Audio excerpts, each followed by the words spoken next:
TCS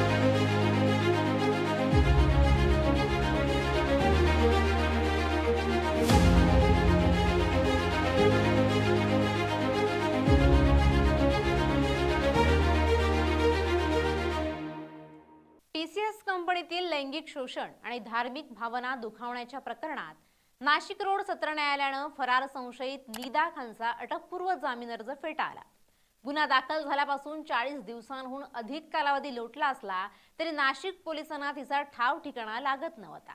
तांत्रिक पथकासह 3 पथकं मागावर असतानाही निदा गुंगारा देत होती। ही शोध मोहीम अखेर आता संपुष्टात आली असून निदा खानला छत्रपती संभाजीनगरमधून ताब्यात घेण्यात आलंय। राज्यभरात खळबळ उडवणाऱ्या नाशिकमधील बहुचर्चित टीसीएस कंपनीतील लैंगिक अत्याचार आणि बेकायदेशीर धर्मांतर प्रकरणी एक अतिशय आता महत्त्वाची अपडेट जी आहे ती समोर आली आहे। या प्रकरणातील मुख्य सूत्रधार असलेली संशयित आरोपी निदा खान हिला अटक करण्यात आली आहे। निदा खानला छत्रपती संभाजीनगरमधून अटक करण्यात आली आहे। गेल्या अनेक दिवसांपासून फरार असलेली आणि पोलिसांना गुंगारा देणाऱ्या निदा खानला पोलिसांनी अखेर अटक केलंय। तिच्या शोधासाठी पोलिसांकडून अनेक पथकं रवाना करत तिचा राज्यभर शोध घेतला जात होता। अखेर तिला छत्रपती संभाजीनगरमधून अटक करण्यात पोलिसांना यश आलंय। निदा खान ही छत्रपती संभाजीनगरमधील नारेगाव येथील कैसर कॉलनीमध्ये आपल्या आई-वडील आणि भावासोबत लपून बसली असल्याची गुप्त माहिती पोलिसांना मिळाली। या माहितीच्या आधारे छत्रपती संभाजीनगर गुन्हे शाखा आणि स्थानिक पोलिसांनी सापळा रचून तिला ताब्यात घेतलंय। अटकेनंतर तिला न्यायाधीशांसमोर हजर करून तिची ट्रान्झिट रिमांड मिळवण्यात आली आहे। आता पोलीस तिला पुढील तपासणीसाठी नाशिकला घेऊन रवाना झाले आहेत। दुसरीकडे निदा खानला अटक केल्यानंतर पोलिसांनी तिच्याकडून मोबाईलसह काही महत्त्वाचे तांत्रिक पुरावे देखील जप्त केले। यात 2 स्मार्टफोन नाशिक पोलिसांनी जप्त केल्याची माहिती आता समोर येते। रात्री उशिरा निदा खानला संभाजीनगर येथून नाशिक शहरातील नाशिक रोड पोलीस ठाण्यात दाखल केल्यानंतर प्राथमिक चौकशी सुरू करण्यात आली। पोलिसांनी जप्त केलेल्या मोबाईल फोन्समधून काही महत्त्वाचे धागेदोरे मिळण्याची आता शक्यता आहे। टीसीएस प्रकरणातील संशयित महिला आरोपी निदा खान सध्या नाशिक पोलिसांच्या ताब्यात आहे। रात्री उशिरा छत्रपती संभाजीनगर गुन्हे शाखा आणि नाशिक पोलिसांच्या गुन्हे शाखेनं निदा खानला नाशिकमध्ये आणलं।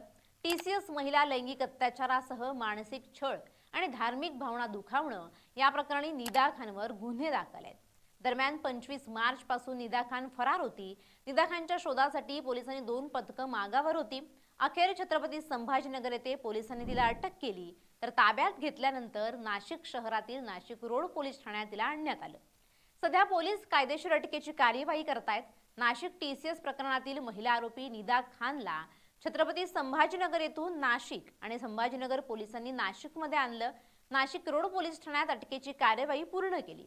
निदा खानचा ताबा आता नाशिक पोलिसांना देऊन संभाजीनगर पोलीस संभाजीनगरच्या दिशेने रवानाही झाले। नाशिक शहरातील नाशिक रोड पोलीस ठाण्यात रात्री उशिरापर्यंत ही संपूर्ण कारवाईची जी प्रक्रिया होती ती कायदेशीर प्रक्रिया सुरू होती। महिला लैंगिक अत्याचारातील आरोपींना मदतीसह धर्मांतरासाठी निदा खान महत्त्वाची भूमिका बजावत असल्याचा आरोप आहे। निदा खानला अटक केल्यानंतर टीसीएस प्रकरणातील एसआयटी तपासाला आता गती मिळणार आहे। सोबतच टीसीएस प्रकरणात विदेशी फंडिंगसह इंटरनॅशनल कनेक्शन असल्याचा सुद्धा संशय पोलिसांना आहे। निदा खान ही टीसीएस कंपनीत एचआर म्हणून कार्यरत होती। तिच्यावर धर्मांतरासाठी दबाव, मानसिक आणि लैंगिक छळ यांसारख्या अनेक गंभीर स्वरूपाचे आरोप ठेवण्यात आले आहेत। तसंच एका पीडित महिलेचं नाव बदलून तिला नोकरीच्या बहाण्यानं मलेशियाला पाठवल्याचा कट रचल्याचा सुद्धा आरोप तिच्यावर आहे। निदा खान विरुद्ध आतापर्यंत सुमारे 40 गुन्हे दाखल आहेत। या प्रकरणात धर्मांतरासाठी होणारा फंडिंग नेमकं कुठून होत होतं आणि मालेगाव तसंच मलेशियातील रॅकेटशी तिचे काय संबंध आहेत याचा उलगडा होण्याची आता शक्यता आहे। विशेष सरकारी वकील अजय मिसार यांनी ही शक्यता आता व्यक्त केली आहे। याच प्रकरणात पोलिसांनी आतापर्यंत 6 जणांना अटक केली आहे। निदा खानच्या अटकेनंतर आता या रॅकेटमध्ये आणखी कोणाकोणाचे हात आहेत हे लवकरच स्पष्ट होईल। Bureau report, LS Marathi.